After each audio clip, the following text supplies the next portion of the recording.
1970년대 희대의 사건으로 조폭계의 판도를 뒤집어버린 깡패 조양은은 어떤 인생을 살아왔을까?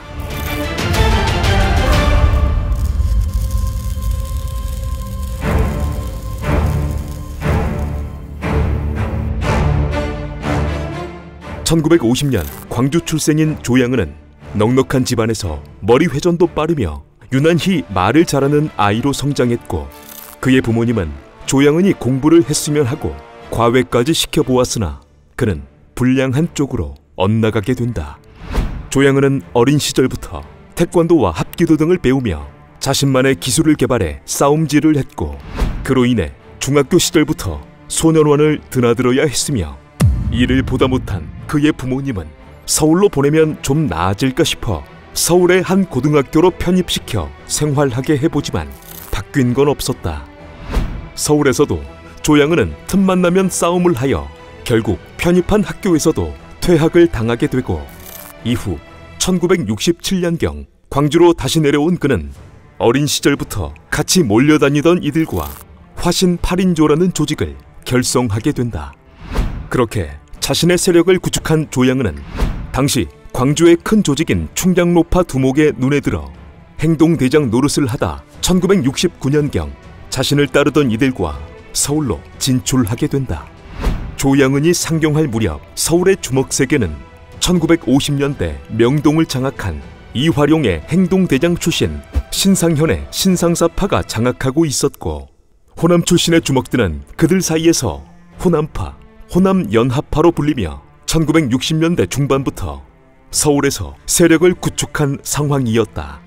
그러한 호남 출신 주먹들의 중심에는 번개파의 박종석과 범호남파의 오종철이 있었는데, 조양은은 자신을 친동생처럼 돌봐준 오종철의 밑으로 조양은보다 늦게 상경한 김태초는 박종석의 밑으로 들어가 깡패 생활을 이어나갔다.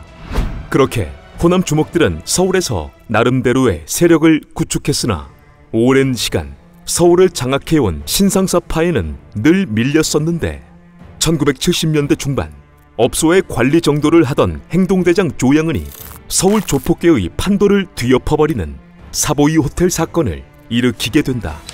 1975년 1월 조양은은 자신이 좋아하는 형님이 과거 신상사파에게 매질을 당한 데 대한 보복으로 일명 연장이라 불리는 흉기들을 들고 조직원들과 서울 사보이 호텔에서 신년회를 하던 신상사파를 급습했다. 당시 신상사는 자리에 없어 화를 피했지만 이 사건으로 서울 주먹계를 주름잡던 신상사파의 입지가 흔들렸고, 행동대장급에 불과했던 조양은이 주먹계에서 떠올랐다. 사건 이후 평소 신상사를 존경해온 김태초는 선배들에게 보복을 지시받은 뒤 조직원들과 조양은을 찾아다니게 되고, 1년 정도 찾아다닌 끝에 조양은을 제거할 기회가 있었지만 김태초는 소년원 시절부터 조양은을 알고 지낸 인연으로 그를 풀어주었다. 그리고 김태초는 오종철을 제거하면 조양은이 설 자리가 없어질 것이라고 생각해 목표를 오종철로 바꾸게 되고, 마침내 1976년 서울 무교동 엠파이어 호텔 주차장에서 김태촌의 조직원들은 오종철을 기습해 하반신을 불구로 만들어버렸다. 그렇게 오종철이 불구가 되자 조직 내에서 조양은이 부상했고, 이때 두목의 보복을 다짐한 조양은으로 인해 그들 간의 3년 전쟁이라 불리는 대결 구도가 이루어졌다. 이후 두 조직은 서울 아시아 호텔 등에서 집단으로 폭력 대결을 벌였고, 그들의 전쟁은 서울뿐 아니라 광주와 호남권 일대까지 번져갔다.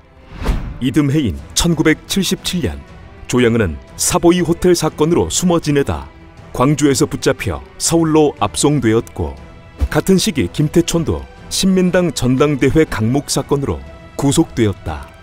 비슷한 시기에 잡혀온 두 사람은 우연히 서울 구치소에서 한 방을 쓰게 되며 과거의 일에 대해 화해했고, 이듬해인 1978년 출소한 조양은은 서울과 광주, 대전과 순천 등의 조직들을 규합해 일명 양은이파라 불리는 조직을 결성하게 된다. 이후 세력을 모은 조양은은 1970년대 말 조직의 추종 세력을 포함 전국적으로 10,000명가량의 조직원들이 있는 양은이파를 이끌며 거물 깡패로 성장했고 화려한 생활을 이어가게 된다. 그러나 1979년 12.6 이후 12.12로 권력을 장악한 신군부의 사회 정화 사업으로 조양은은 1980년 잡혀들어가 척추뼈가 부러질 정도로 두들겨 맞은 뒤 범죄 단체 결성, 폭력 혐의 등으로 15년형을 선고받게 된다.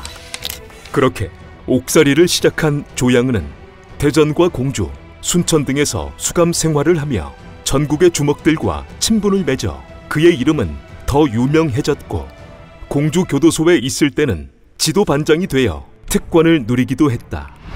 또한 그가 이감 다니던 교도소 중 몇몇 곳은 자신의 동생들이 장악하고 있어 조양은은 교도소 내에서 상왕으로 군림하며 교도관에게 회를 사오게 할 정도의 권세를 누렸고 순천 교도소에 있을 때는 자신을 자주 이감시키려 했던 교도소 측에 대한 불만으로 재소자 1000명의 난동을 주도해 1년 4개월 동안 독방 신세를 지기도 했다.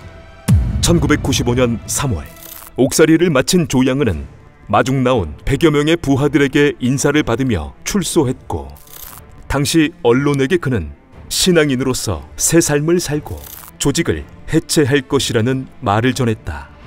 그리고 조양은은 출소 3개월 뒤 옥중 약혼한 17세 연하의 여성과 결혼식을 올렸고 이듬해인 1996년에는 자서전을 출간했으며 또한 그 내용을 바탕으로 자신의 과거를 미화한 영화를 만들어 아내와 함께 직접 출연하기도 했다.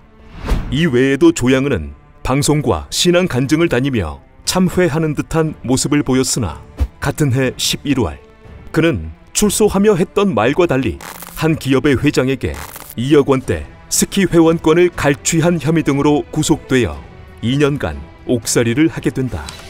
이후 1998년 출소한 조양은은 이제는 진짜 신앙생활에 전념하겠다며 신학대학원에 들어갔고 노숙자들의 발을 씻겨주는 세족식에도 참여하며 참회하는 모습을 보였다. 그러나 3년 뒤인 2001년 그는 해외에서 26억 정도의 판돈을 걸고 상습적인 도박을 한 혐의 등으로 다시 구속되어 10개월간 옥살이를 했고 2003년에는 음주운전으로 면허가 정지되기도 했다. 이듬해인 2004년 조양은은 신학대학원을 졸업한 뒤 전도사로 활동하다 강남에서 음식점을 운영하며 살아왔으나 2005년부터는 또 다른 사건들로 감옥 신세를 지게 된다.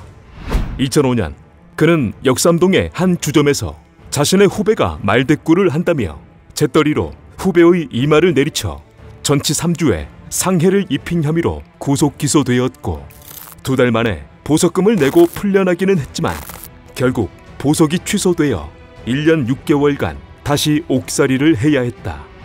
그리고 몇 년이 지나 조양은은 또 한 번 감옥 신세를 지게 되는데 내용은 이러했다. 그는 2010년 한 은행에서 유흥업소 종사자들에게 먼저 지급되는 선불금, 이른바 마이킹을 담보로 쉽게 대출해주는 것을 알게 되고 이후 강남에 있는 주점을 무자본으로 인수한 뒤 일하지도 않는 사람들을 종업원인 것 마냥 꾸며 가짜로 선불금 서류를 만들었다. 그리고 이를 담보로 하여 수십억 원의 대출을 받아 가로챈 혐의로 그는 수사선상에 올랐고 수사가 시작되자 필리핀으로 도망쳐 보았으나 2년 만인 2013년 결국 그는 필리핀의 카지노에서 붙잡혔다. 그렇게 덜미를 잡힌 조양은은 송환 과정에서 이처럼 방송사의 카메라를 향해 분노하는 모습을 보였고 한국으로 들어와서는 범행을 전면 부인하며 재판을 받게 되었다. 또한 그는 필리핀에 거주하며 어떤 이가 지인의 돈을 갚지 않는다는 이유로 채무자를 권총으로 위협하고 상해를 입혔는데 이 혐의가 재판 중에 드러나 추가 기소되기도 했다. 조양은은 계속해서 혐의를 부인했지만 결국 사기 혐의로 징역 3년 6개월을 선고받았고 추가 기소된 폭력 혐의에 대해서는 피해자가 이유 없이 재판에 출석치 않아 2심에서 증거 불충분으로 무죄를 판결받았다. 이후 2019년 출소한 조양은은 2020년 몇몇 방송에 출연해 자신은 조직과 완전히 인연을 끊었고 자신이 변하는 데까지는 30년이 넘게 걸렸다는 말을 전했다. 또한 그는 방송에서 다시는 폭력배로 돌아가지 않겠다는 결심으로 선교회를 설립했고 에티오피아에 있는 약자들을 돕고 있다는 근황을 전한 바 있다. 이후 그는 별다른 모습을 방송에 보이지 않은 채 살아오고 있다.